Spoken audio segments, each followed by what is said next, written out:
inaugurale de la 11e édition du festival Ciné Droit que la faculté Jean Monnet organise en collaboration, en étroite coopération avec la mairie de Sceaux. Et nous voici donc pour cet événement inaugural avec les 10 minutes académiques de retard qui constituent en quelque sorte notre Jean Monnet demeuré sur une thématique sportive. Alors nous aurons le plaisir d'entendre successivement 7 candidats et candidates qui vont donc plancher sur la thématique de droit et sport, du sport et du droit, mais évidemment chacun développant un aspect particulier de ces problématiques qui sont, à vrai dire, multiformes et avec une pluralité de sens.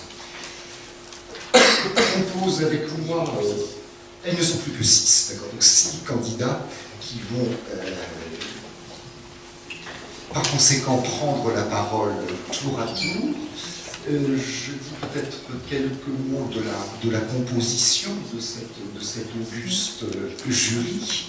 À ma droite, donc Solène Ami, qui est la présidente de l'association Lysias, le professeur Estelle Scholastique, que les étudiants de Jean Monnet connaissent évidemment très bien, le professeur de droit privé, Maître Antoine Crispin, avocat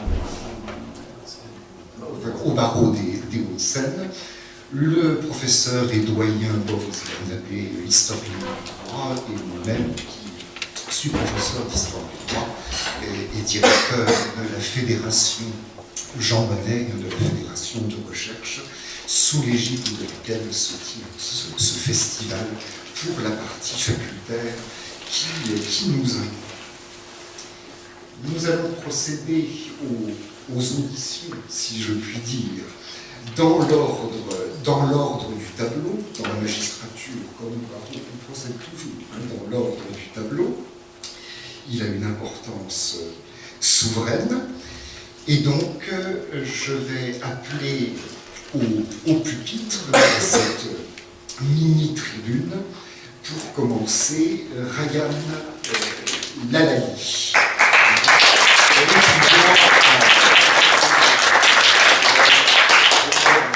Étudiant en L1, ce qui mérite d'être souligné. Bravo déjà pour votre courage. Vous allez voir s'il s'agit de témérité.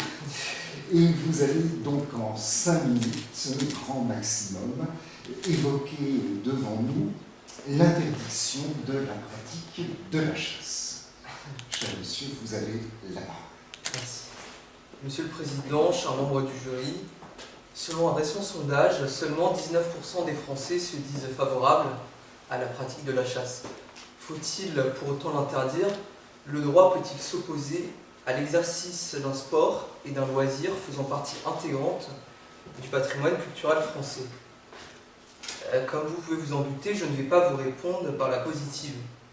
S'il y a dans cette salle des véganes, des militants Europe Écologie Les Verts, ne vous offusquez pas, chers amis. Les propos qui vont suivre ne sont en rien des attaques personnelles. On ne fait pas de crise cardiaque, s'il vous plaît. La messe étant dite, nous pouvons débuter. Nous sommes en juillet 2006. J'ai environ 6 ans. Je suis en vacances dans le Pays Basque, à Saint-Jean-de-Luz, plus précisément. Mes parents décident de rendre visite à mon grand-oncle, qui habite en Darnos-les-Bains. Ce dernier nous propose d'aller visiter la propriété de ses parents en pleine forêt landaise. Nous marchions. Ces chiens dressés marchaient devant sur les roseaux. Par-dessus les temps, soudain j'ai vu passer des oies sauvages. Non, je ne chanterai pas, même si j'apprécie beaucoup Michel Delpech. Je lui dis alors quelque chose du type « Tonton, tu ne leur tires pas dessus ?» Il me répondit en m'expliquant que chez lui, la chasse n'avait qu'une simple fonction de régulation et de subvention aux besoins nécessaires. Si je sors du politiquement correct, cela signifie simplement que sa pratique de la chasse se résume à éviter que les sangliers ne ravagent son domaine et accessoirement remplir son congélateur. Nous sommes donc loin de l'image du chasseur sanguinaire assoiffé de sang. Avouez, vous êtes un peu déçus. Toutefois, j'en conviens, la chasse peut dans certains cas paraître être un sport un peu élitiste, surtout si elle est à court. Alors oui, c'est un sport qui est connoté un peu BCDG, au même titre que le golf ou le yoking. Mais ce sport est intrinsèquement lié à notre culture, à notre histoire. Autrefois réservé aux seigneurs, la chasse a de nobles racines. L'interdire reviendrait à nous ôter une part de nous-mêmes, une part de notre identité, une part de notre culture, une part de nous-mêmes. Mon enfance et ma vie a entre autres été bercée par des week-ends et vacances en province. Lors de promenades dans la forêt orléanaise, je regardais toujours, avec la même étincelle dans les yeux, ces cavaliers intrépides galopant après le gibier. Et c'est dans ces moments-là que je me dis que la France est un pays de tradition, que la France est un pays d'histoire, que la France est belle. Au-delà de la dimension symbolique de la chasse la rendant attachante, le droit n'est pas légitime pour l'interdire, et ce, comme n'importe quel sport. Alors oui, vous me direz, mais la chasse fait du mal à autrui, vous êtes donc un monstre qui n'en a que faire de la souffrance animale. Ce discours, croyez-moi, je l'ai entendu. Alors, oui, moi le citadin dont la vie est un refrain, moi le pacifiste qui n'est jamais tenu un fusil, moi qui éprouve une répugnance pour le sang au point d'angoisser pour un simple prélèvement, moi dont la pratique du sport se résume à 5 ans d'équitation, je vous le dis sans ménagement, vous ne m'atteindrez pas avec vos arguments stériles. Soit la chasse peut paraître un sport quelque peu violent, voire humainement condamnable. L'interdire serait en revanche véritablement immoral et liberticide.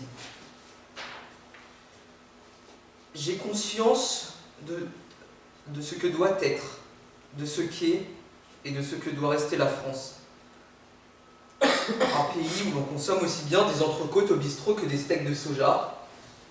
Un pays où l'on porte des chaussures en cuir de kangourou, il paraîtrait que cela soit très confortable, ou des baskets en plastique. Un pays où l'on joue au foot, on ne fait pas de commentaires sur le PSG s'il vous plaît, ou à la belote. Un pays où l'on passe ses dimanches au cinéma sur un fauteuil, en forêt, un fusil à la main. Un pays où le droit ne vient pas nous contraindre, nous bâillonner et nous enfermer dans le politiquement acceptable. Oui, la France est un pays de longue tradition que l'on doit respecter. Les Français, un peuple épris, aussi bien de liberté que de Stéphane Bern. Tout ceci alambiqué me pousse à vous dire ce soir, Monsieur le Président, chers membres du jury, oui, je soutiens sans honte et sans complexe la pratique de ce beau sport qu'est la chasse. Et terminons tout ceci par un hommage à Voltaire, si l'on peut appeler ça comme ça. J'espère que de là-haut, il ne m'en voudra pas d'avoir déformé ses propos.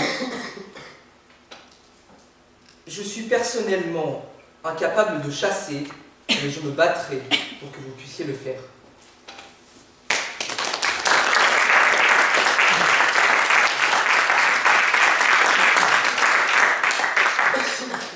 Merci beaucoup, cher monsieur. Je vais peut-être laisser un petit temps de réaction pour mes collègues qui vont sans doute vous adresser des remarques, des observations, voire des critiques. Les propos portés sur la chasse, non sur la corrida. Il y a donc une mise à mort qui est hors sujet.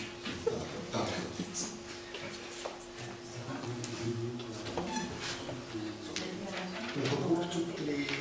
Vous pouvez faire des observations. Très bien, très bien.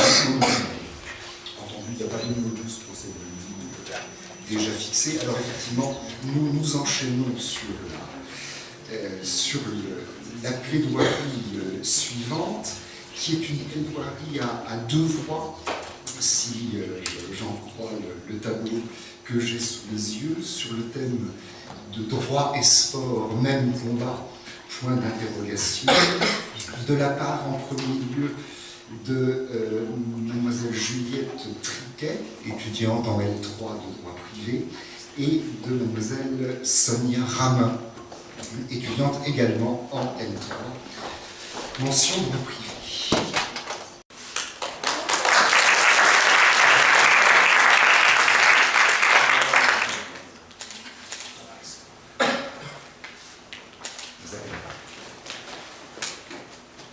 Aujourd'hui, c'est le grand jour. Aujourd'hui, c'est le jour où tout peut changer. Je n'ai pas le droit à l'erreur, pas le droit à la faute. Un pas de travers, une hésitation, et tout s'écroule. C'est un jour important pour moi, mais surtout pour eux. C'est un jour important pour moi, mais surtout pour lui. L'enjeu est grand. L'enjeu est grand. Aujourd'hui, je vais aux Jeux Olympiques. Aujourd'hui, je vais plaider l'acquittement.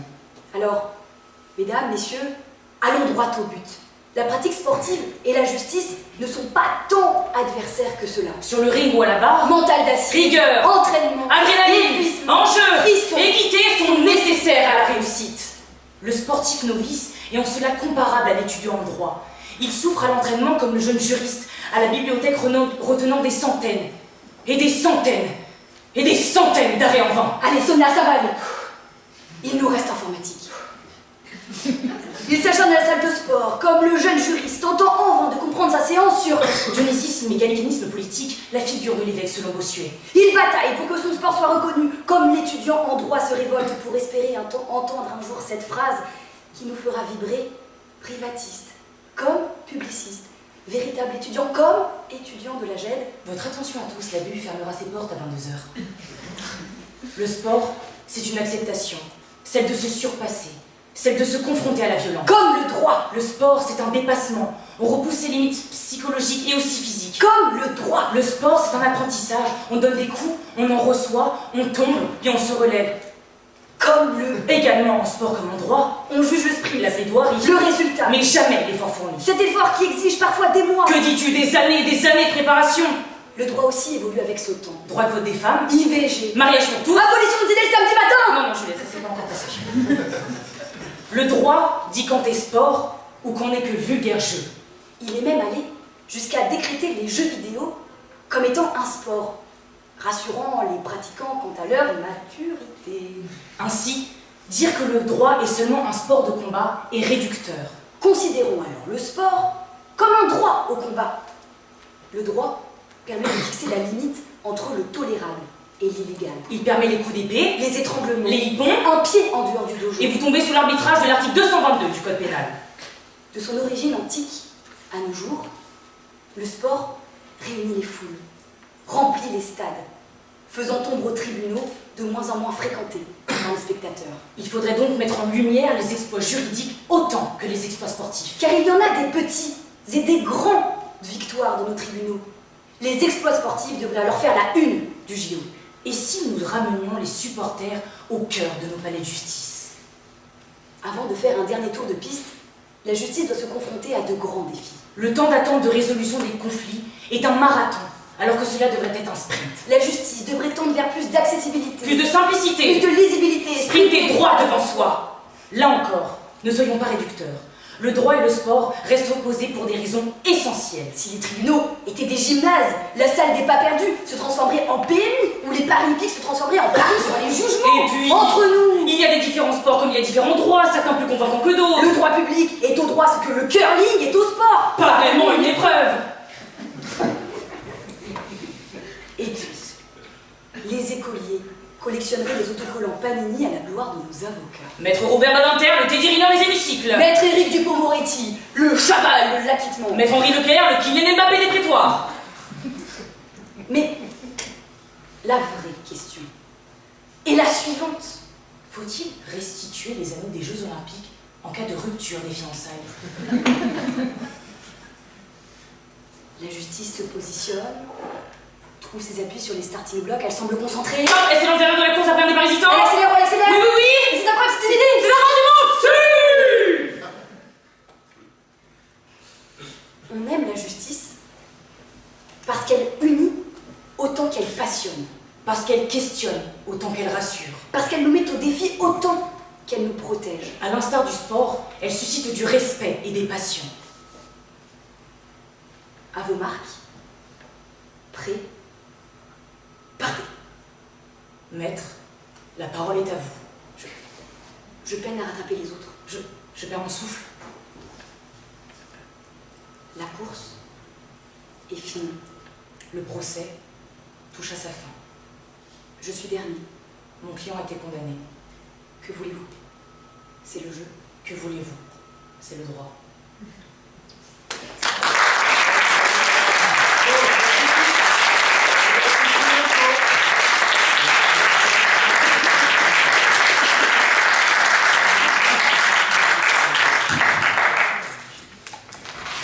Merci beaucoup pour cette prouesse.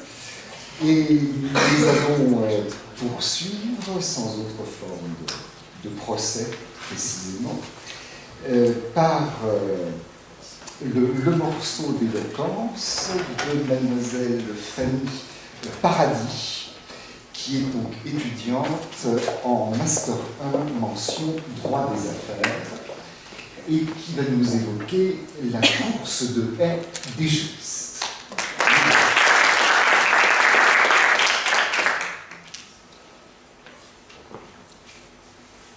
Je cours, tu dribbles. Il esquimote, nous pagayons. Vous, ramez, il surfe. Monsieur le Président, Mesdames, Messieurs du jury, voici surgir du fond de la piste une silhouette qui se rapproche obstinément. Oui, c'est une tache claire qui s'agrandit progressivement. À sa main droite, un cartable. Et la voilà qui s'élance. Hop, la première haie est passée, avec succès. Ah, mais voici qu'une chemise tombe, le cartable ouvert a libéré des livres.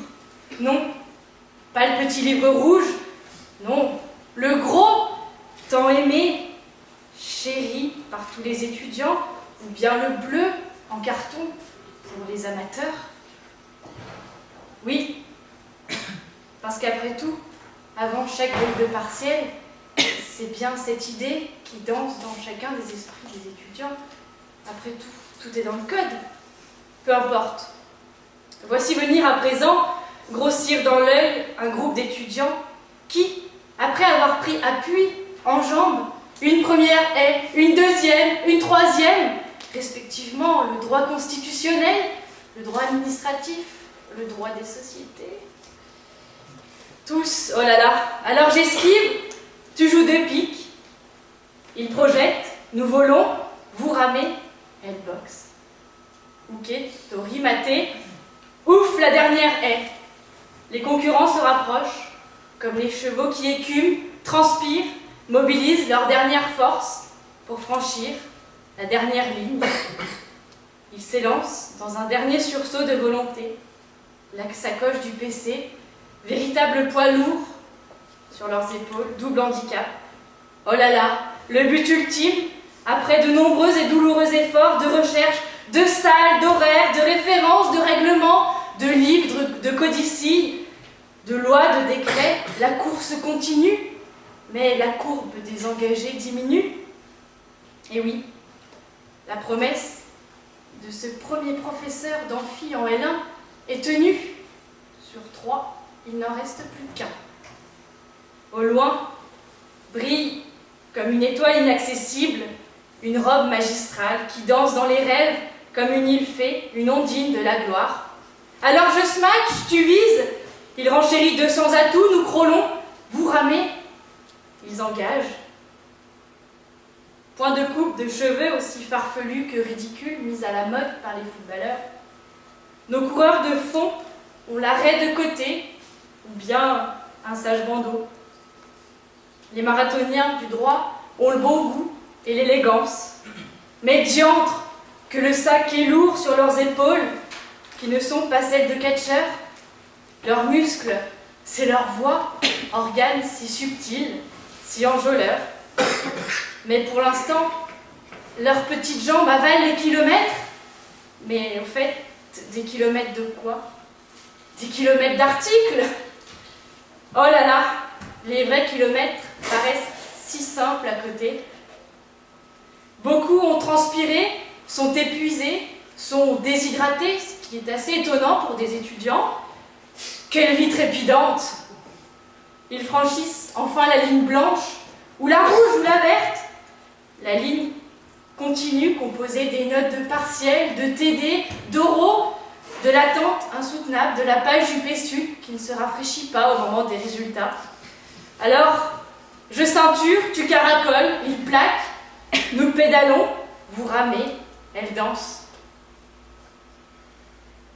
Car le droit est un marathonien qui, dans une course de fond solitaire et pugnace, croise la finance du footballeur, la gloire du tennisman et connaît toute la valeur de son domaine afin de conjurer la violence brute du plus fort. C'est pour cela qu'il court, pour apporter la justice, et c'est pour cela que nous y croyons.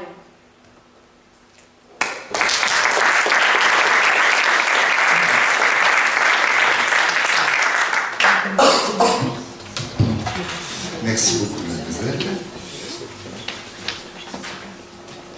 Nous enchaînons avec monsieur Wanis Anachi. Je ne sais s'il est présent parmi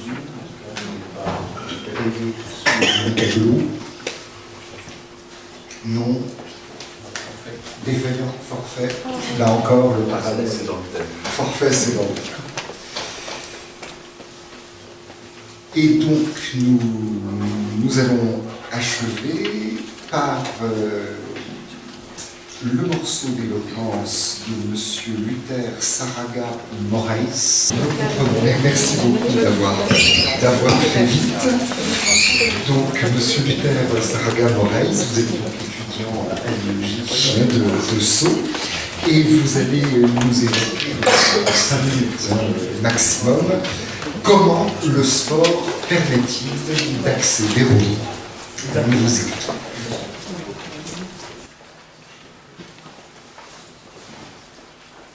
Chers jurés, chère assemblée, l'importance n'est pas de participer.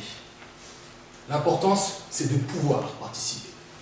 Participer à la vie sociale, participer dans une compétition sportive. Parce que oui, pouvoir participer, c'est avoir le droit de le faire. Et donc avoir le droit de le faire, c'était un être doté de droits. Et cela est très important, je dirais même primordial dans une société démocratique, dans un état de droit. À partir du moment où il n'y a pas plus misérable que celui qui est sans droit, de celui qui ne peut faire valoir ses droits, celui qui ne peut les exercer. Alors comment et pourquoi le sport?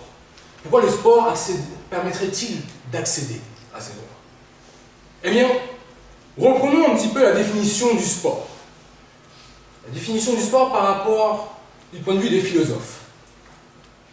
Platon, Aristote, Épicure s'accordent tous sur ce point.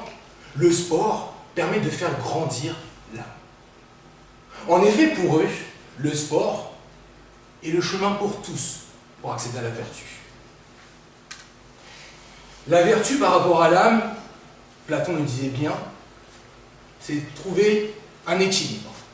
Un équilibre entre l'apprentissage qu'on peut retrouver dans la dialectique ou dans la poésie et l'activité physique. Car dans l'activité physique, on apprend des choses que les enseignements ne vont jamais apprendre. Le courage, l'endurance, la persévérance. Et pour lier ça au droit, le droit n'est-il pas cet instrument qui essaie en permanence de trouver le juste, de trouver cet équilibre entre liberté et sécurité, de suivre les lois et en même temps de trouver notre chemin.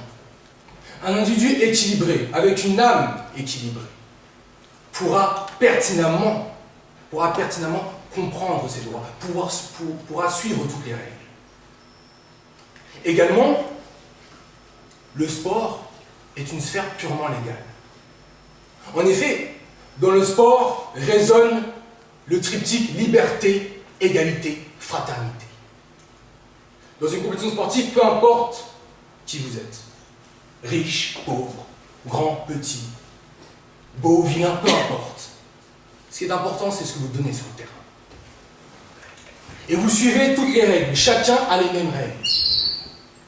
vous devez pertinemment les suivre pour tenter de vous faire valoir et découvrir des nouveaux frères, des sœurs, des personnes à qui vous allez vous frotter, vous confronter pour tenter de créer quelque chose. Voilà pourquoi liberté, égalité, fraternité résonnent dans la compétition sportive. Et également, pour aller vers la fraternité, le sport permet de vaincre. De vaincre son adversaire tout en étant un combattant pacifique. Oui, car son adversaire, on ne le tue pas. On lui montre sa supériorité d'une autre façon. On l'oblige à voir qu'on est meilleur, alors que non, lui, peut-être nous déteste-t-il ou ne nous considère pas. Et là, pour parler de cela, je vais vous présenter certains exemples. Sans entrer complètement dans le point Goodwin, j'aimerais parler de Adolf Hitler et de ses jeux hitlériens de 1936. Adolf Hitler voulait montrer au monde la puissance des Aryens. Il voulait montrer qu'il dominait sur toutes les disciplines, y compris le plan physique.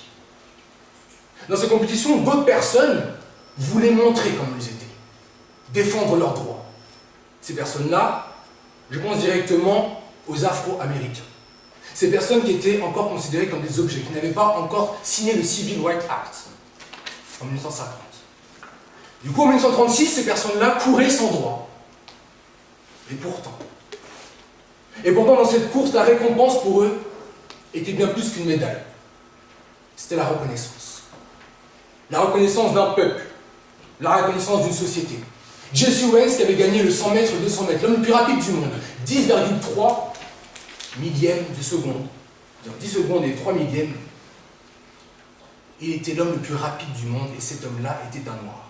Il disait qu'il avait mieux été accueilli là-bas, dans le pays des Aryens, que chez lui. Parce que là-bas, on l'avait présenté comme un sportif. On l'avait présenté comme quelqu'un d'autre.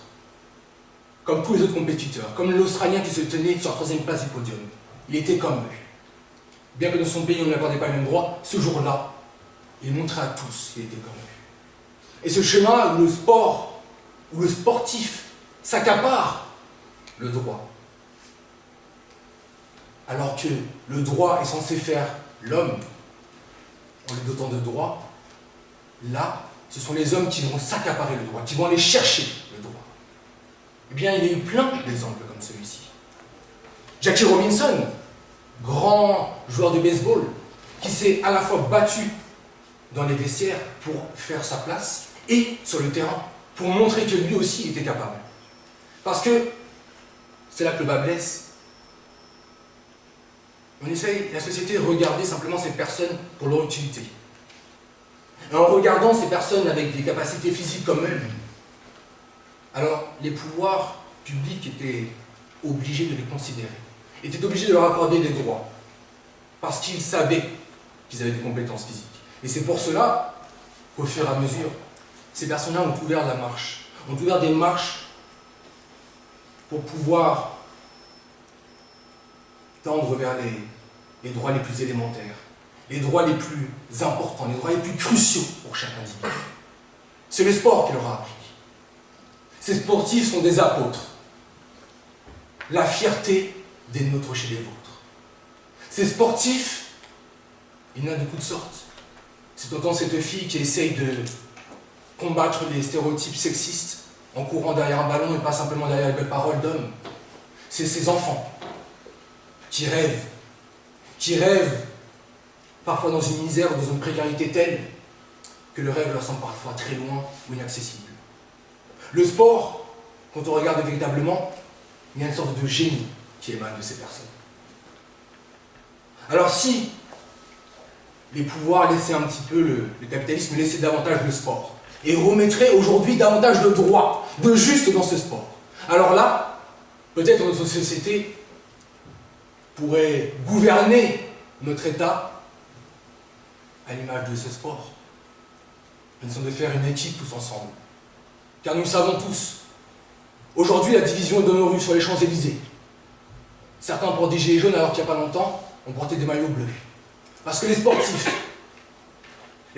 eux, arrivent à rassembler le peuple. Arrivent à rassembler toutes sortes de personnes derrière eux. Alors si nous suivons le chemin des sportifs, de comprendre l'autre, de le regarder comme un adversaire et à la fin, de lui serrer quand même la main. De marcher avec lui, de se forger dans l'endurance. Alors peut-être que ce que nous ferons, que la façon de gouverner sera meilleure et optimale.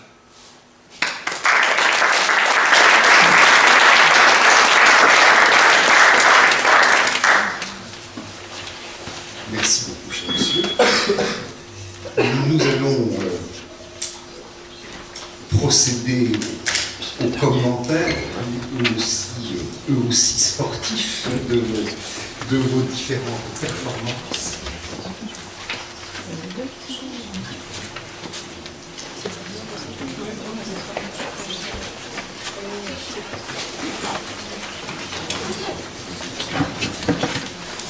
Nous allons procéder en une première phase par une délibération interne au jury afin d'arrêter le classement, après quoi nous vous restituerons un certain nombre de nos impressions sur vos différentes prestations.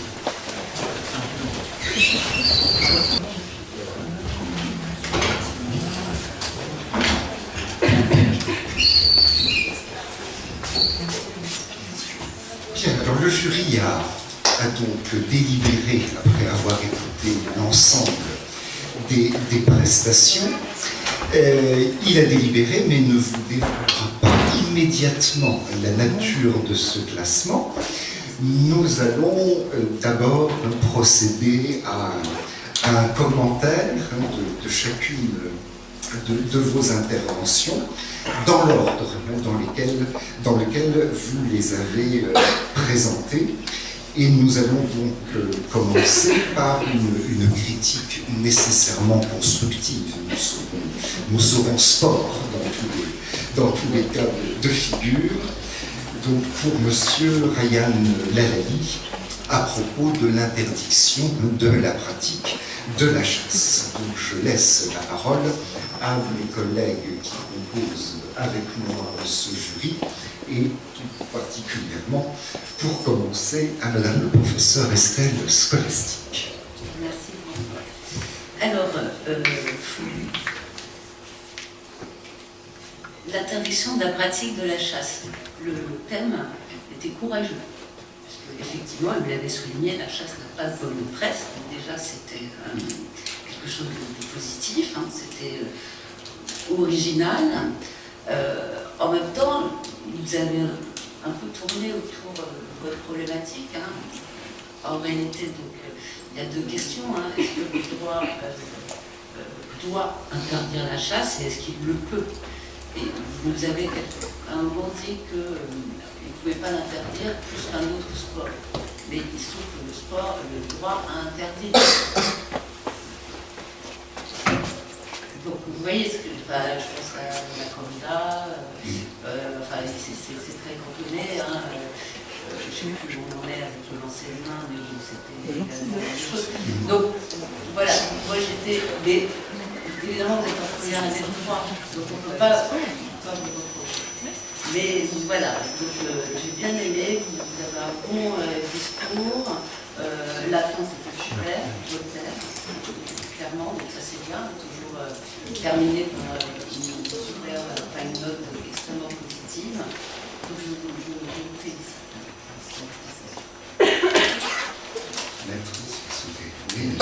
Effectivement, la péroraison sur Voltaire était fantastique. Je t'encourage à faire le même travail sur l'introduction. Généralement, d'un discours, on retient la fin et le début, et autant effectivement ta conclusion était excellente, autant ton introduction sur les 19% de personnes favorables au la chasse m'a laissé assez indifférent. Ce que je t'encourage à faire, c'est à essayer de rayer toute forme de métadiscours de tes prochaines prestations. Le métadiscours, c'est quand on parle de soi. Parce que tu es venu nous raconter ton histoire dans ta jeunesse, tu es venu nous faire une anaphore à la fin, moi, donc on sait que tu fais l'éducation par exemple, mais attention, c'est un écueil, le sujet c'est sport et droit, c'était pas sport, droit et rien de la vie, tu vois. Il faut vraiment que tu restes dans le thème. Et troisième conseil très important, à un moment tu nous as cité Michel Delpech, une bonne idée, Cela étant, le fait que tu nous spécifies que c'est Michel Desclèves que tu nous as cité n'apporte pas grand-chose. Généralement, on encourage les gens à ne pas dire d'où vient la citation. Ceux qui l'ont, ils vont pas dire « Ah, je l'ai », ça flatte un peu notre ego. Puis ceux qui ne l'ont pas, ils s'en foutent. Donc, pour les prochains discours, il faudra gommer ces 2-3 imperfections et ce sera merveilleux. Alors Ryan, tu arrives à la tribune, tu te tiens comme un politique, et non comme ça. Tu nous parles du patrimoine culturel français, de tes vacances à Saint-Jean-de-Luz, de l'équitation. Tu nous cites BCBG avec des guillemets manuels. Peut-être en dis-tu un peu trop sur toi. Et comme l'a très bien dit Maître Christin, le sujet n'était pas droit de sport et Ryan. Donc les guillemets manuels surtout à proscrire. Et puis quelques décrochages de langue, notamment, avouez, vous êtes un peu déçus. C'est bien dommage parce que depuis le début tu te tenais et les phrases étaient très belles, comme on a parlé, la péroraison était super. Essaye de tenir ce langage du début à la fin de ton discours. Sinon c'était un très beau discours, très convaincant, et il en fallait pour me convaincre sur la question de la chasse. Donc merci à vous.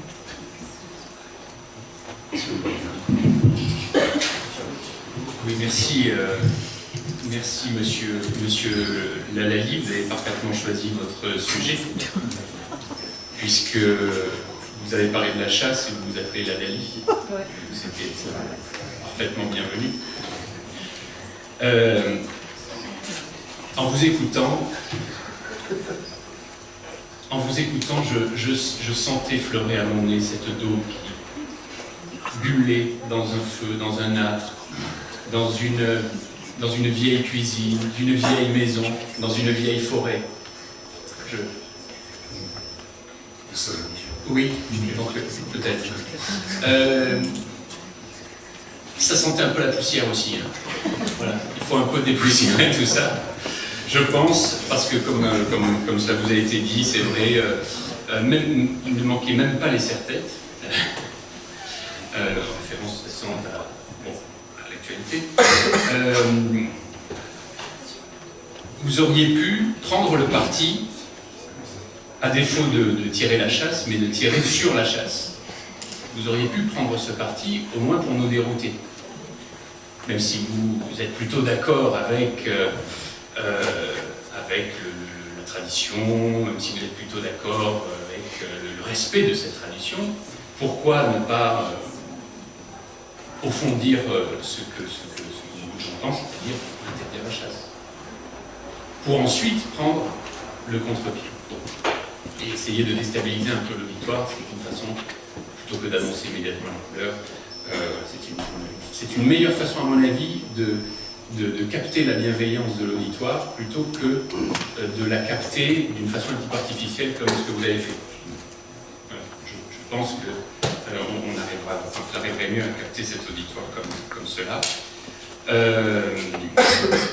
Effectivement, ne racontez pas votre vie. Hélas, tout le monde s'en moque. Attention aux liaisons dangereuses. Ça, c'est classique. Les liaisons orales, la langue peut toujours fourcher. Enfin, et effectivement, les guillemets avec les doigts, ça, c'est non seulement contre-productif, mais absolument scandaleux.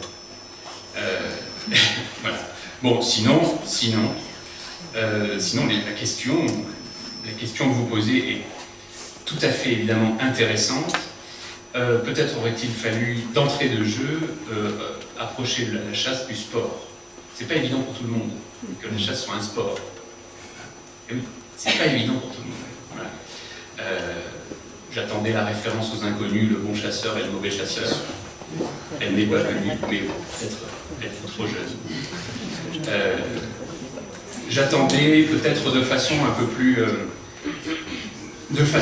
plus élevée une référence éventuellement à l'anthropologue Bocard lorsque vous avez parlé des seigneurs et du privilège des seigneurs pour la chasse, parce qu'il y a une sorte de mimétisme anthropologique, c'est-à-dire que ceux qui ne sont pas des seigneurs chassent comme s'ils étaient des seigneurs. Ça, c'est une théorie de Bocard c'est la fameuse théorie des sandales. Pourquoi dans les pays chauds, on n'a pas besoin de porter de chaussures, on porte des chaussures? Parce que les rois portaient des chaussures, donc on fait comme les rois.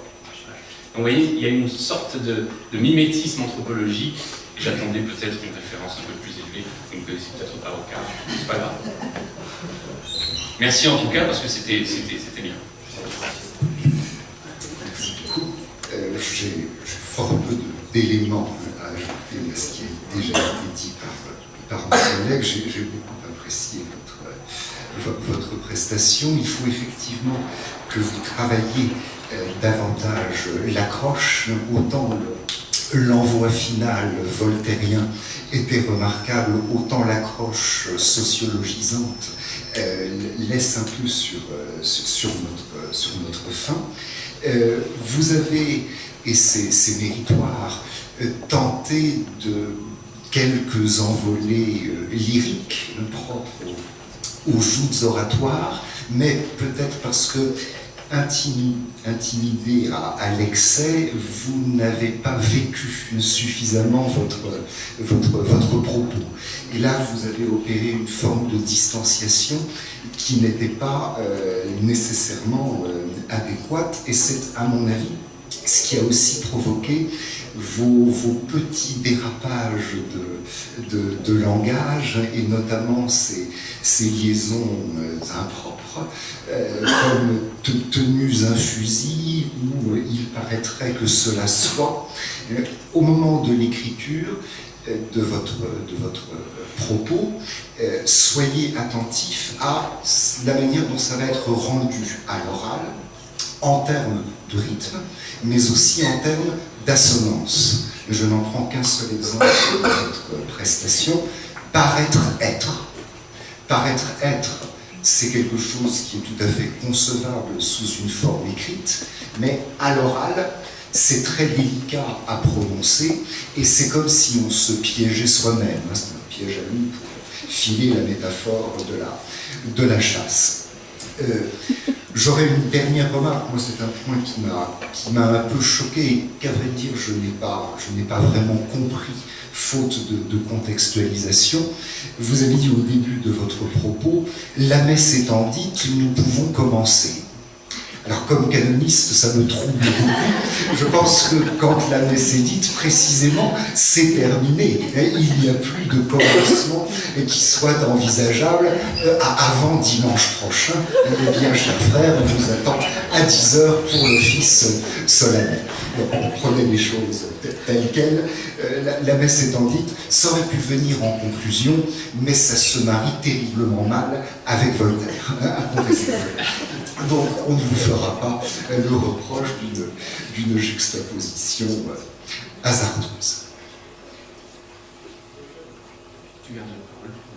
Nous enchaînons effectivement sur les remarques et éventuelles critiques à propos donc de la prestation duel de Mademoiselle Juliette Triquet et Mademoiselle Sonia Rama.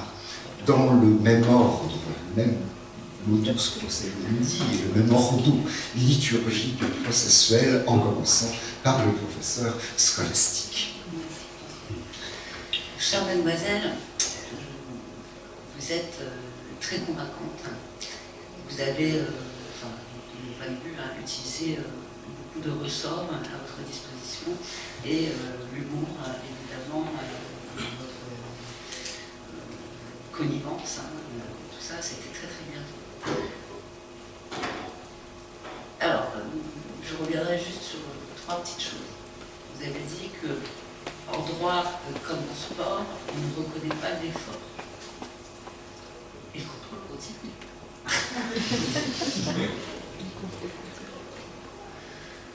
Vous nous avez dit qu'il y avait plus de public dans les stades qu'au prétoire de palais de justice. Et je dirais, venez voir en amphi. Et pour terminer, j'ai bien aimé votre déclaration d'amour à la justice. On aime, ma foi, pour des juristes et des étudiants de droit, c'est bien de c'était une très bonne prestation. Oui, mesdemoiselles, ça va vous surprendre. Vendredi, je suis allé aux Folies Bergères et je suis allé voir le spectacle de Jean-Paul Gaultier, Freak Show. Et je me suis dit, mais qu'est-ce que je suis en train de voir? Et vraiment, c'était un spectacle qui ne ressemble à rien que j'ai jamais vu. Et là, je me suis dit, merde, c'est pareil. Je n'ai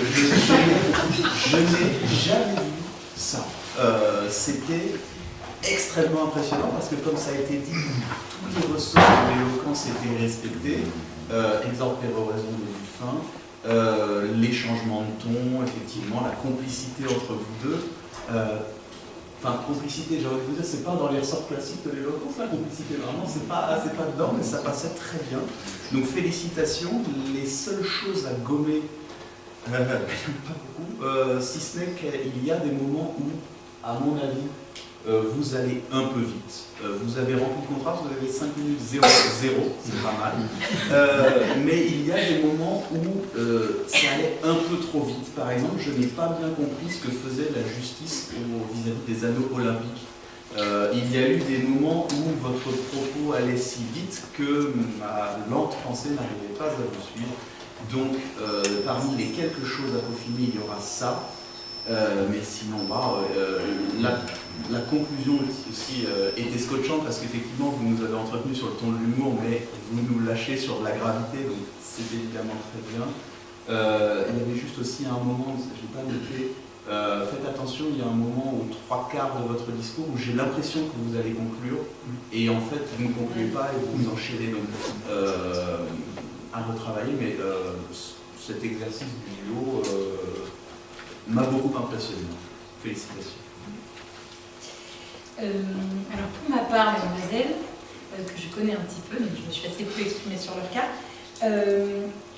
alors je dirais comme Maître Christin que par moments c'était peut-être un petit peu rapide.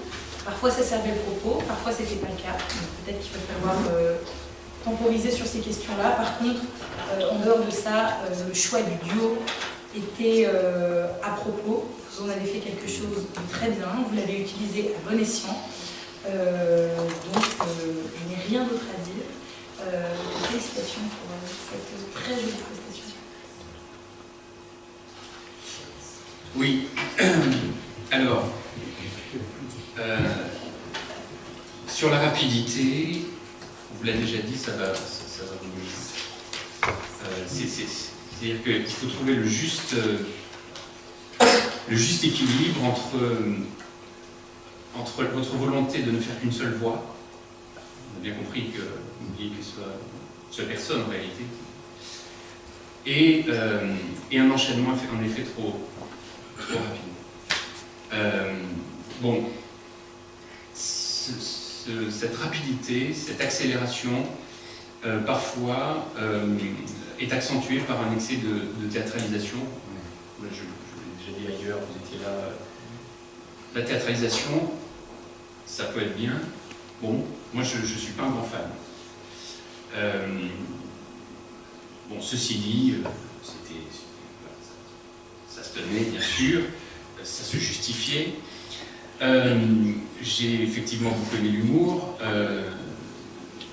Alors, l'humour, mais assez peu de références. Alors, il y a des références sportives bien sûr, mais assez peu de références à des sportifs.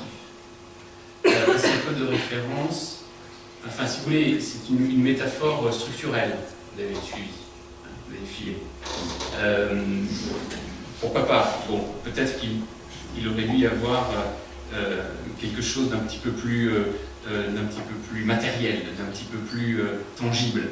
Bon, j'ai beaucoup aimé le droit public est au droit, ce que le curling est au sport. Alors, mais je suis sûr que, en fait, vous pensiez histoire du droit, mais comme il y avait deux histoires du droit, c'était délicat. Bon, et aucun publiciste. Bon. Mais bon, vous voyez, c'est très bien parce que ça fait rappel, ça fait référence au sport, mais ça reste dans le domaine de la structure. et il aurait peut-être fallu que vous puissiez ancrer un peu plus dans le réel, si j'ose dire, votre propos. Et quand vous l'avez fait de temps en temps, c'était trop rapide, c'est l'histoire des anneaux, par exemple. Les fiançailles ont vu. Voilà, quelque chose de tangible, de très juridique. Bon, droit et sport, même combat. Vous avez abordé à un moment donné la fonction du commentaire sportif. Et à un moment donné, vous êtes dans la peau du commentateur sportif. Droit et sport, même combat. Je pense que droit et sport, c'est le même combat, précisément parce que droit et sport se rassemblent dans le commentaire, c'est-à-dire dans la doctrine, à un moment donné. Voilà. Le droit et sport, même combat, dans le commentaire. Ça aurait pu être en effet aussi un moyen de développer. Bon, mais vous n'aviez pas tant de temps que ça, 5 minutes c'est très court. Vous avez tenu ce temps, et pour un historien du droit, j'aurais quand même souhaité entendre une référence aux ordalis, notamment à l'ordalie de la Croix, puisque c'est au fond quelque chose d'assez sportif. Vous savez qu'il fallait se mettre face à face, les protagonistes se mettaient face à face, les bras en croix, et c'est un peu comme le supplice de Koh-Lanta. Il fallait, enfin, celui qui baissait les bras le premier perdait la cause. C'est une sorte de faux combat, mais puis il y avait le vrai combat, c'est-à-dire le duel judiciaire. Voilà. Donc la référence à l'ordalie aurait été ici utile, mais bon, évidemment, en 5 minutes, on ne peut pas faire de bien. Enfin, certains le font, bien, 5 minutes. Merci. Je vais me situer sur la même ligne en disant peut-être quelque chose de désagréable pour commencer, mais ça sera la seule. Je vous ai davantage vu qu'entendu, ou écouté, ou compris. Parce que, pour reprendre l'image de la discipline sportive, vous avez fait un numéro de gymnastique rythmique et sportive. C'était de la GRS. On mesure, et encore, j'ai du mal, moi, à me représenter le temps de préparation, d'entraînement qu'il vous a fallu pour mettre cela au point, à la fois l'écriture du texte et, c'est vrai, la gestuelle. Votre théâtralisation qui, c'est vrai, par moments est un peu exagérée ou un peu surjouée, mais qui produit tout de même un effet considérable de surprise. Ça désarçonne, on n'a rien vu de tel, et qui même, sur le plan étymologique, ou en renvoyant à la racine étymologique, étonne, c'est-à-dire qu'après, il y a un avant l'étonnement et il y a un après étonnement. Ça fait rupture, c'est quelque chose qui est clivant. Moyennant quoi, l'effet même de surprise, en tout cas en moi, m'a fait rater l'essentiel du fond de ce que vous avez dit. Alors, la densité, vous avez respecté à merveille les 5 minutes imparties par le chronomètre, mais précisément, cette densité parfois allait à l'excès. Vous aviez la tentation de tout dire, de dire tout ce que vous aviez pensé, tout ce que vous aviez conçu sur ce sujet, et on a le sentiment d'un sprint qui est une rythmique sur un temps très court, qui peut être tenu, mais qui nécessairement nuit quelque peu à la compréhension, disons, en détail ou en profondeur de ce que vous évoquez. Il y a une forme de dissociation, de tension, mais qui n'est pas nécessairement négative en elle-même. Ce que je vous dis là n'est pas une critique déconstructive à la manière de Derrida, bien au contraire. C'est simplement la quantité ou l'évaluation de la densité conceptuelle que vous allez mettre dans ce cadrage de 5 minutes que vous maîtrisez à la perfection. Vous voyez, c'était l'impression que j'en ai tirée. Nous enchaînons avec votre prestation, mademoiselle Paradis, sur la course de haie des juristes. Le professeur scolastique va réagir. Bien, je vous remercie, mademoiselle. C'était une très bonne prestation, hein, de mon point de vue. Je vous ai parfaitement suivi. J'ai bien pris la petite pique pour le droit des sociétés. Parfois, c'était une haie difficile, mais visiblement, vous l'avez fort bien franchie. Donc, j'ai beaucoup aimé votre discours, hein, qui m'a apparu faire vraiment un bon parallèle entre le sportif, pur sportif, et le juriste, hein, qui est une forme de sport intellectuel. Je vous l'accorde volontiers. Merci beaucoup.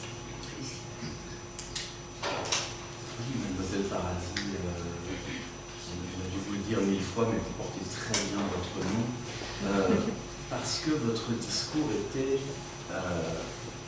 un enchantement. C'était un discours qui se laissait écouter tout seul. En fait, ça fait pas mal de jeux que je fais, et il y a ces discours au sujet desquels je ne prends pas beaucoup de notes, parce que je me laisse bercer par la fiction, et vous avez une fiction délicieuse. Les seules choses qu'il faudrait, parce que je sais faire des critiques constructives, c'est ce qu'on me demande, il y a deux choses. La première, c'est que vos phrases sont poétiques, vos phrases sont belles, mais vos phrases sont un peu longues.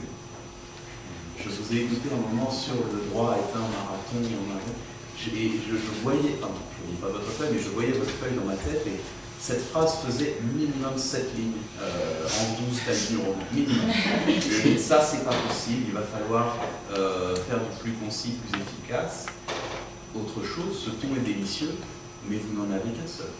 Vous n'en avez qu'un seul, et vous êtes, voilà, dans les ressorts classiques de l'éloquence, il y a le pathos, il y a l'humour, et on vous a seulement eu sur le récit. Vous racontiez une histoire, une belle histoire, mais pour vos prochains discours, il va falloir tenter de sortir de cette zone de confort et de venir nous donner autre chose. Mais sinon, j'ai beaucoup aimé, effectivement, le fil conducteur sur la conjugaison, c'est un signe distinctif. À la fin, quand on délibère, mais de quoi on se souvient, et donc je me souviens d'une originalité et d'une voix mélodieuse.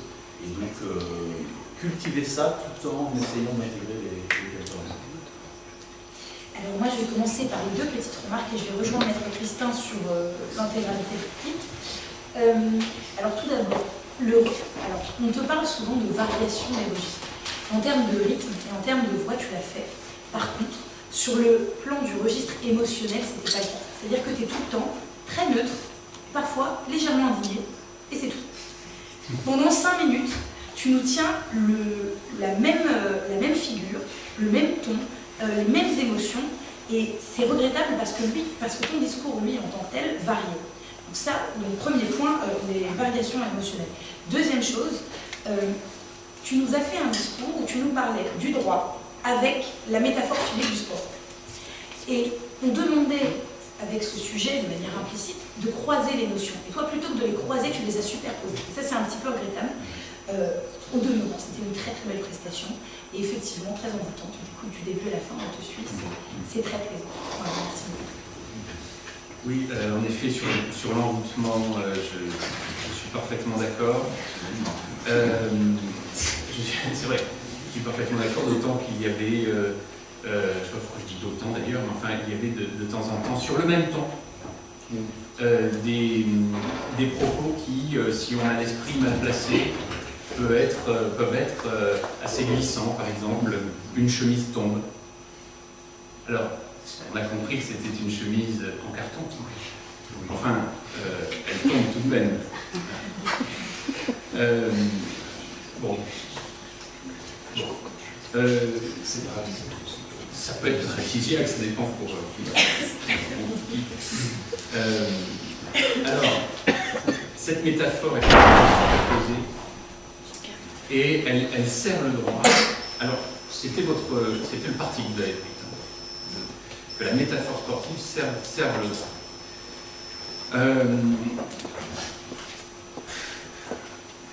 Était-ce le plus performant, la façon la plus performante de le faire? Je ne sais pas. Sincèrement, bon, le droit comme sport, d'autres l'ont fait, mais je sais pas, il y a quelque chose qui est effectivement manqué dans la mise en perspective de cette métaphore. En outre, peut-être que ça manquait un peu aussi de référence. Vous avez dit à un moment donné qu'il s'agissait de conjurer la violence brute du plus fort. Mais quoi? Le droit, le sport, les deux, puisque si c'est du droit par le sport, il s'agirait donc de conjurer la violence brute du plus fort. Là, par exemple, vous voyez, j'attendais René Girard, j'attendais la violence et le sacré, j'attendais la violence nécessaire, j'attendais le désir mimétique par la violence. J'attendais cette idée que la violence n'est certainement pas quelque chose à conjurer, mais quelque chose à canaliser, à rendre symbolique. C'est ça l'idée. C'est que la violence ne disparaît pas. Simplement, on la déclasse, on la décante. C'est une opération de décantation symbolique. Voilà, c'est ça, c'est ce que dit notamment Girard, mais pas seulement lui. Et ça, c'est quelque chose, vous voyez, que j'attendais dans le droit comme dans le sport. Il y a de la violence. Il ne faut pas la conjurer. Non, il faut s'en servir. Il faut la symboliser, en quelque sorte. Vous voyez, il faut une opération un peu chimique. Et puis j'attendais aussi, dans cette opération mimétique, j'attendais aussi peut-être Alice au Pays des Merveilles. Il y a beaucoup de « et » chez Alice au Pays des Merveilles. Voilà. Et c'est une opération logique. Alice au Pays des Merveilles, c'est Lewis Carroll, c'est un professeur de mathématiques à Oxford. C'est un logicien. Donc il y a quelque chose, c'est une opération logique, le droit. Est-ce que le sport en est une? Oui. Voilà. Merci. Là encore, j'ajouterai fort peu à ce qui vous a déjà été dit. Vous avez sur le plan stylistique fait le choix qui est intéressant en lui-même de l'accumulation et de la juxtaposition rythmée de verbes, ce qui est excellent sur le plan formel et qui permet aussi de vous suivre, et chaque verbe en quelque sorte est une haie dans votre parcours. Il y avait aussi un facteur de cohérence dans votre prestation du fait de votre gestuelle et de la manière dont vous regardiez droit devant vous, alors droit devant vous alternativement l'assistance et le jury, mais en tout cas suffisamment détaché de vos notes pour ne pas faire sortir de votre champ de vision la ligne d'arrivée. Et vous y êtes magnifiquement parvenu. Alors j'aurais, comme le doyen Bernabé, je m'étais attendu à un certain nombre de références, pas nécessairement les mêmes, mais dès lors que vous évoquez une course de fond, on s'attend au marathon, et le marathon, comme vous le savez, il est défini par ce Philippides peut-être mythique, peut-être historique, à la limite, peu importe, mais ce marathonien parcourt cette distance de 42 km 195 pour annoncer une victoire militaire des Athéniens. Donc, le sport et la violence, et aussi sa dimension politique, surgissent et se nouent à l'origine même de nos conceptions, de notre catégorisation des pratiques sportives. Et puis, comme vous évoquiez les études, j'attendais aussi le terme de cursus. Le cursus universitaire ou la course ont la même origine étymologique, et Cicéron dans la Rome républicaine, quand il évoque le cursus honorum, le parcours des honneurs, le décrit comme un parcours tumultueux, semé d'embûches. Parmi ces embûches, il y a la corruption, il y a des mauvaises rencontres, autant de haies qui éliminent un certain nombre de concurrents, un certain nombre de candidats aux charges publiques. Pour le reste, effectivement, sur le plan formel, je rejoins ce que vous a dit le professeur scolastique, en particulier sur la longueur de la phrase, les lignes en Times New Roman, le maître Christin l'a indiqué aussi. Il y a une sorte effectivement d'incompatibilité avec l'exercice, a fortiori sur le thème du sport, dans la mesure où Proust, tout de même, qui faisait des phrases très longues, ne passe pas, et n'est pas passé à la postérité pour un sportif remarquable. Il est vrai qu'à force de bouffer des madeleines, on finit par, en quelque sorte, engraisser et s'enquister. En tout cas, merci et félicitations également pour votre prestation. Nous terminons ce tour exploratoire et critique, donc avec la prestation de M. Luther Saraga-Maurice. Estelle, si tu veux bien. Alors, cher monsieur, je vous ai déjà entendu l'année dernière, et donc vous avez un style tout à fait reconnaissable, très personnel déjà, donc il est toujours là, vous avez toujours la même aisance également, on ne peut que vous féliciter.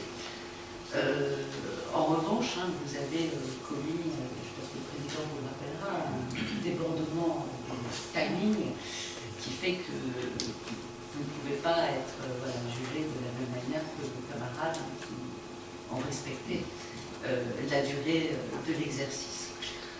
Alors, ce sont des petits points. Alors, je crois qu'au début, vous nous avez dit qu'en fait, il n'y avait pas beaucoup de débats dans le sport, contrairement dans le droit, enfin, qu'il y avait des choses qu'on ne discutait pas. Et je vous dirais, et radieux. Parce que s'il y a quand même quelqu'un qui fait polémique, enfin, en tout cas dans ma famille, il y a ceux qui soutiennent, d'autres qui assassinent, donc c'est pas tout à fait exact. Il y avait beaucoup de références pour le coup. Donc ici, on a eu la philosophie, et puis c'est vrai que le sport c'est un peu intégré au travers des personnages évidemment très emblématiques et très intéressants. J'ai eu un peu peur. Comme vous nous avez dit, voilà, les jeux nazis, et Pascal, c'était très à la limite, quand vous évoquiez la recherche d'équilibre de droit, peut-être comme vous avez parlé de Platon, des choses comme ça, peut-être un petit clin d'œil à Aristote, ici, n'aurait pas fait de mal. Alors, à un moment, j'ai cru que vous alliez prendre une certaine direction. Vous dites il faut suivre les règles. Donc, c'est la sphère légale. Mais justement, et ça m'a peut-être un petit peu étonné, mais en fait, c'est la créativité de tous les candidats. Je trouvais qu'il y avait très peu aujourd'hui, dans tous les discours, d'accent qui était mis sur le droit, c'est aussi un système légal, puisqu'il y a des tribunaux comme c'est une économie. Aujourd'hui, on a une économie sportive, vous avez un petit peu égratigné, il me semble. Mais précisément, et encore, vous étiez déjà à un moment où j'aurais plus dû vous écouter, donc vous avez une petite incise sur le capitalisme, si vous avez bien suivi, on n'aurait pas dû l'entendre. Donc je pense que votre discours mériterait d'être plus structuré. Mais donc sur ces règles, quelles sont-elles? Est-ce qu'elles évoluent? Précisément, moi j'entends que les règles du tennis vont être adaptées pour satisfaire à la organisation télévisuelle. Enfin, j'avoue que je suis retombée tout de suite, alors que je me suis dit, ah là, il va y avoir quelque chose sur. Et là, je fais peut-être un peu écho à ce que M. Lalaï nous a dit. Il y a les règles du jeu. Il y a des règles de droit et il y a des règles du jeu. Et là, je pense que vous auriez pu, ou alors je vous invite à le voir, c'est un formidable film qui s'appelle La règle du jeu, où il y a une scène de chasse, mais alors vraiment formidable. Bon, ça donne, vu l'atmosphère du film, ça ne donne pas une très bonne image de la chasse, mais c'est vraiment le film où s'il y a un moment de chasse, il ne faut pas dire ça, il faut courir. Qu'est-ce que je voulais pour finir non, je ne veux pas être aussi longue que vous. Mais bon, voilà. Si vous êtes, je comprends, vous aviez d'autres questions en même temps, donc voilà, c'était certainement un petit peu compliqué. Voilà. Vous avez une personnalité qui s'exprime très bien, vous avez peut-être un peu trop confiance en vous, pour le coup, ce qui fait que vous n'étiez pas suffisamment prêt. Mais oui, mettons des chiffres sur ce qui s'est passé. Tous les candidats d'avant ont fait jusqu'à 5 minutes 00, c'était le max pour vous. Et vous avez fait 8 minutes 15. Voilà. Ça ne s'est pas senti parce que la fluidité fait que vous ne... Enfin, de toute façon, vous n'avez pas coupé votre discours, mais du coup, votre préparation excédait quasi du double ce qui était attendu de vous. Voilà. Mais vous avez toute mon admiration, non pas parce que vous avez fait le discours sans notes, mais parce que j'ai une sympathie toute particulière pour les gens qui sont blessés au poignet. Et vous êtes sur sport et droit, et manifestement vous avez une blessure de sport, mais ça en plus de vos obligations en parallèle, c'était quand même assez fort de réussir à préparer un discours dans ces circonstances. Et surtout, vous avez toute mon admiration parce que vous êtes le seul, ce soir, à avoir utilisé l'histoire pour illustrer vos propos. Bon, dans le duo, là, ils ont comparé Henri Leclerc à Mbappé, c'est la seule. Sinon, les vraies références historiques, c'est vous, et c'est vrai que du coup, il y avait de la profondeur dans votre démonstration, et donc ça, c'était extrêmement pertinent. De la même manière, en plus, il y avait aussi de la culture, puisqu'au début, vous avez traité des propos à Platon et à Épicure. Vous nous avez dit qu'il soutenait que le sport c'était bien, enfin que ça c'était de la nature. Je ne suis pas un grand spécialiste de Platon et d'Épicure, j'ai quand même le sentiment que vous m'avez roulé dans la farine, mais on a deux historiens avec nous, on va voir. Si vous aviez raison, vous en sortirez grandi, et moi, mon inculture crasse sera révélée. Mais en tout cas, voilà, il y avait de l'érudition, il y avait de la profondeur, et ça c'est appréciable. Et donc, pour toutes les constructions et tous les autres discours, pensez en inclure. Et pour le reste. Alors je vais commencer par les points négatifs, et je finirai par le reste. Alors tout d'abord, ton discours a évolué en arborescence, ce qui est le propre de l'impro, parce qu'effectivement, une idée en entraîne une autre. Le problème étant que la structure était peut-être un peu décousue. Du coup, on avait un petit peu de mal à te suivre, et plus le temps avançait, plus on était perdu, moins on savait comment on en était arrivé là et où on allait aller. Il n'en demeure pas moins que c'était intéressant du début à la fin. Effectivement, c'était très très fourni. Tu nous as parlé du droit, des droits, du sport dans son acception la plus large, des sportifs, etc. Tu nous as vraiment parlé de tout pour le coup, mais peut-être que dans l'organisation de la pensée, c'était un petit peu décousu. Autre chose, tu nous annonces sans rentrer dans le point Godwin. Et là, tu désamorces ton argument, quel qu'il soit après. Tu l'as désamorcé avant même de l'avancer, et ça, c'est un peu dommage.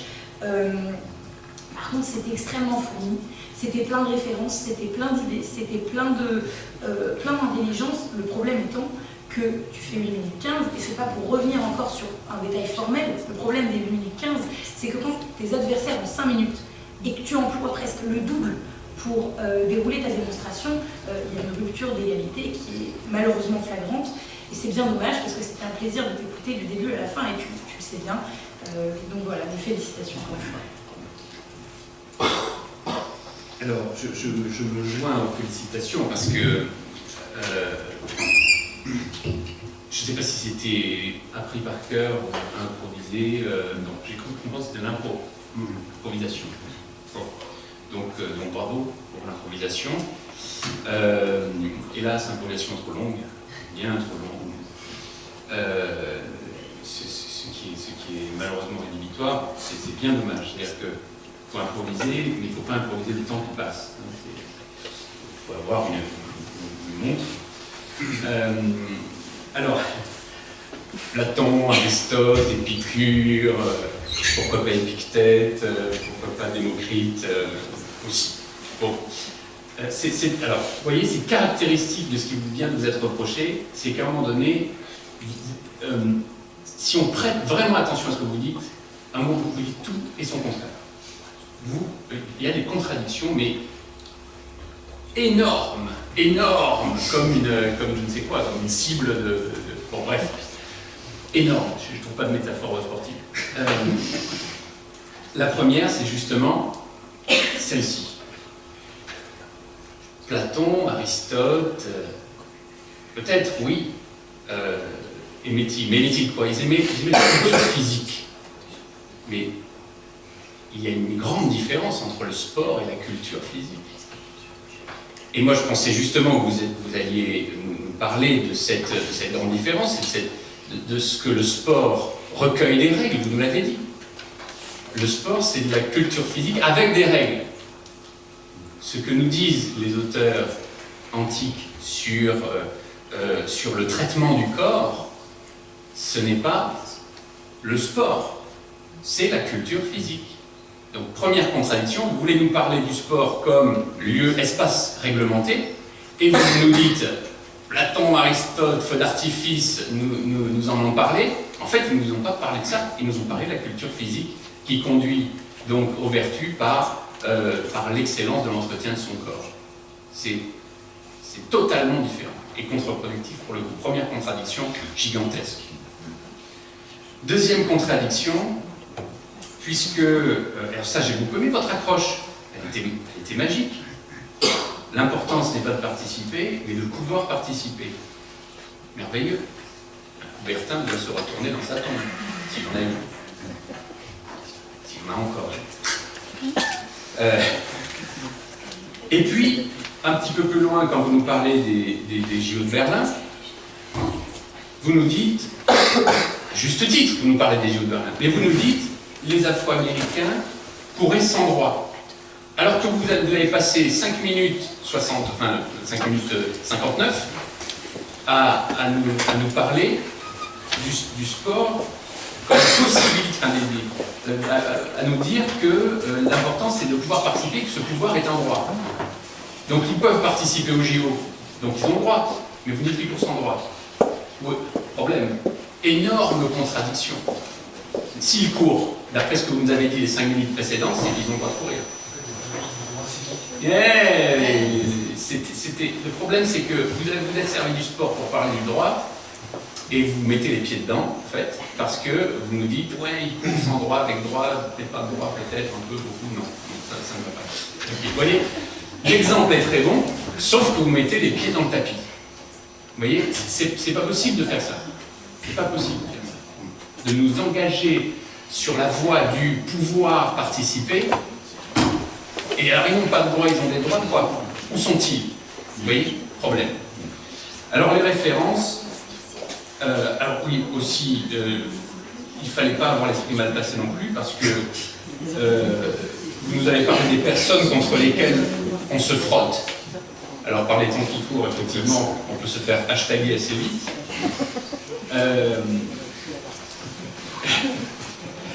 Attention à la syntaxe. L'improvisation ne supporte pas les fautes. Ni de syntaxe, ni de grammaire, ni de conjugaison, ni de rien. L'improvisation, ça doit être du cristal. Ça le problème, c'est que c'est une prouesse, mais ça doit être du cristal. Sinon, on se vautre.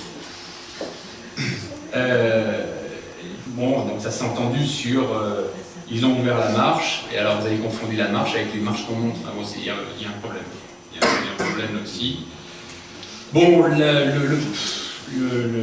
la vision politique, voire politico-économique des choses, les gilets jaunes, les maillots bleus, bon, je sais pas. je sais pas, parce que là aussi, ça peut être une troisième contradiction gigantesque sur les suites, enfin, sur ce qui peut se passer certains samedis. Certes, les gilets jaunes, ça peut être il y a une double face, vous voyez, depuis le début de ces gilets jaunes, il y a un Janus, en fait, du gilet jaune, qui porte le gilet dans les deux sens. Il y a ceux qui sont pacifiques, ceux qui revendiquent les droits, et il y a ceux qui passent. Alors, à ce moment-là, il fallait nous parler des hooligans. Vous voyez? Il faut nous parler des supporters, il faut nous parler des hooligans. Et tout de suite, arriver sur le débat politique, ça pose un problème de sens. Ça tombait un peu comme un cheveu sur la soupe. Vous voyez, voilà. Alors, les règles. Les règles. Oui, c'est vrai, le droit comme espace normatif, oui, mais justement, le sport, vous avez bien compris, le sport c'est de la culture physique réglée, réglementée, normée. On ne peut pas faire n'importe quoi sur un terrain de tennis ou sur un terrain de rugby. Et là, il y avait quand même un outil qui était quand même très intéressant sur, ça vous a été rappelé, les règles du sport, les règles juridiques, les règles du jeu. Il y a quand même un livre extraordinaire qui est cité, notamment par Carbonnier, assez fréquemment quand il parle du procès et de la justice. C'est Homo Ludens de Johann Huizinga. L'homme jouant. Et toute activité sociale peut être assimilée à un jeu. Voilà. Et il y a tout un chapitre, en fait, sur le droit dans ce livre. Alors, le problème, c'est que cette métaphore-là, utilisée par Huizinga, elle est critiquée d'ailleurs par Carbonnier, qui est quand même un grand spécialiste du non-droit, parce que ça légalise le droit. Ça légalise le droit. C'est-à-dire que si on fait un parallèle strict entre le droit et le légalisme, on appauvrit le droit. Le droit ne peut pas être que loi, ne peut pas être qu'espace légal. Vous voyez, il est autre chose. Il est politesse, il est courtoisie, il est autre norme que la simple loi. Or, vous avez parlé de la loi, vous avez parlé de l'espace légal, vous avez parlé de la règle. Mais est-ce que le droit, ce n'est pas autre chose, de plus large, de plus grand que le simple respect de la règle? Vous voyez, il y avait beaucoup de contradictions quand même dans votre propos. Et je ne parle plus du temps qui est dépassé, que j'ai dépassé moi aussi. Merci. Effectivement, sur le plan de la règle du jeu, vous n'avez pas été en mesure de la respecter. Ça vous a été dit, ça crée une rupture d'égalité qui est préjudiciable et qui naturellement porte son influence sur le classement. De même que l'arrivée, en même temps que vous, à vos côtés, de personnes de l'assistance susceptibles de voter, alors qu'elles n'avaient pas entendu l'ensemble des prestations. Sur le fond de votre prestation, moi je suis aussi à la fois intéressé et déçu par ces mêmes contradictions qui ont été pointées par le doyen, au sens où, me semble-t-il, pour l'avenir, il vous faut être davantage nominaliste, en quelque sorte. C'est-à-dire avoir une sorte de prévention, voire de paranoïa à l'encontre des approximations lexicales. Que le sport ne soit pas l'activité sportive, que la codification n'est pas nécessairement une régulation. Autrement dit, le droit, nous savons tous, est science du langage, en dépend toute l'opération de la qualification juridique, et par conséquent, ça constitue une sorte de péché originel pour un juriste que de ne pas employer les termes dans leur précision la plus absolue. Et c'est d'autant plus dommageable que vous avez le sens précisément de la formule, ça a été démontré par votre accroche et passime un peu au long de de votre propos. La formule en tant que telle, courir sans droit, mérite d'être exploitée. Mais précisément, si vous utilisez le lexique adéquat, sélectionné avec la plus grande rigueur, je pense que là vous êtes allé un peu vite dans la préparation de votre texte, eh bien vous allez faire des découvertes fécondes qui vont déboucher sur de véritables questions juridiques à l'interface entre les disciplines, puisque nous sommes là dans un exercice pluri, voire interdisciplinaire. Je n'ai pas d'opinion tranchée quant à la relation que pouvaient entretenir Aristote ou Platon vis-à-vis du sport, mais je suis à peu près certain qu'il s'agit effectivement de la palestre. Donc de l'exercice physique qui peut conduire à la pratique du sport, mais aussi à d'autres exercices de type agonistique, et c'est précisément dans un cadre physique qui est celui du gymnase et qui chez Platon prend le nom d'académie et chez Aristote qui prend le nom de lycée, que l'on pratique, c'est vrai, cette recherche de l'équilibre de l'âme et du corps, des facultés physiques et des facultés intellectuelles. Et là on s'attendait quand même à la mention d'une référence, alors qui est latine et non grecque, mais de la part d'un écrivain latin qui était pétri de grec, qui était hellénisé, si j'ose dire, jusqu'à la moelle, Juvénal, disant « mens sana in corpore sano ». Un esprit sain dans un corps sain, c'est bien la systématisation de cette relation entre l'âme et le corps qui permet d'arriver à l'équilibre. Donc il faut effectivement faire ce travail de sélection rigoureuse qui vous évitera aussi, je pense, sur le plan formel, quelquefois un manque de maîtrise de l'improvisation, et notamment en basket on peut appeler des temps morts. Vous aviez quelques temps morts, vous aviez quelques articulations qui ne respectaient pas le rythme général. Puis alors, dernière remarque, peut-être pour nourrir votre propos, si vous avez l'occasion de retravailler ce terme, celui de vertu. La vertu, c'est quelque chose qui, dans le monde antique, est parfaitement sexuel. La vertu dérive du wir, et le wir, c'est la virilité, c'est l'énergie exclusivement masculine.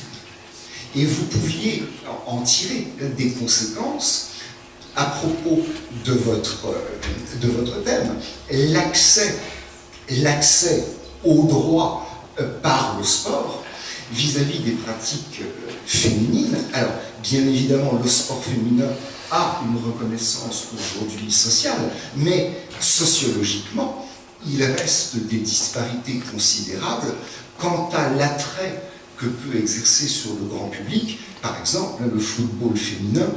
Qui sait que la Coupe du Monde de football féminine est organisée en France cette année? Ça fait bien moins de bruit que la Coupe du Monde au Qatar en 2022, où on se préoccupe déjà des températures caniculaires qui vont régner sur les pauvres organismes de nos sportifs. Il y a là sans doute des choses à retravailler, mais véritablement votre discours était du plus haut intérêt. Sans autre transition, nous allons livrer le résultat de délibération. Merci pour votre patience et votre attention. Alors je ne ferai pas comme les profs de collège qui distribuent d'abord la plus basse note, et puis après on dit « c'est pas moi, c'est pas encore moi, c'est pas encore moi, j'ai peut-être la meilleure note ». On va y aller selon des règles sportives de proclamation.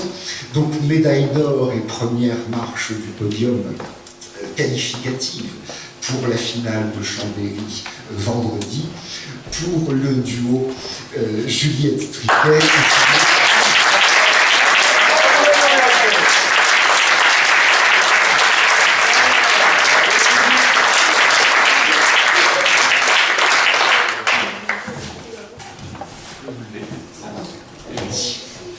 Il n'y a pas qu'à Chambéry qu'il y a des prix. Il y a une petite pochette Jean Monnet qui est du meilleur effet.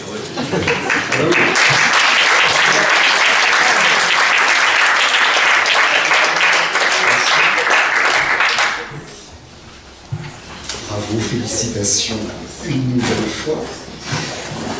En deuxième position, Mademoiselle Fanny Paradis.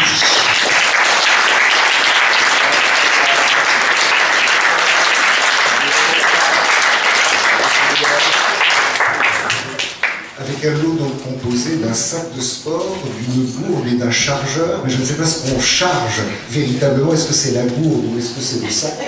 J'avoue que je m'y perds un peu. La montre connectée, c'est beaucoup plus simple. La troisième place, et donc médaille de bronze, est attribuée à Monsieur Ryan Lalali.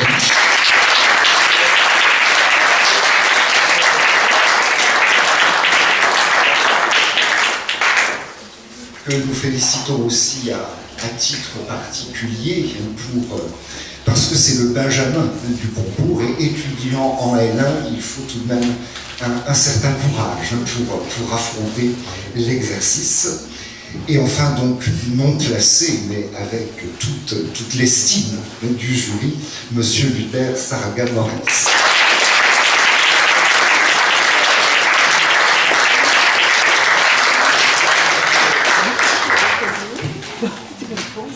Merci à tous et rendez-vous dans les prochains jours pour les autres hautes réjouissances du festival Cinéma.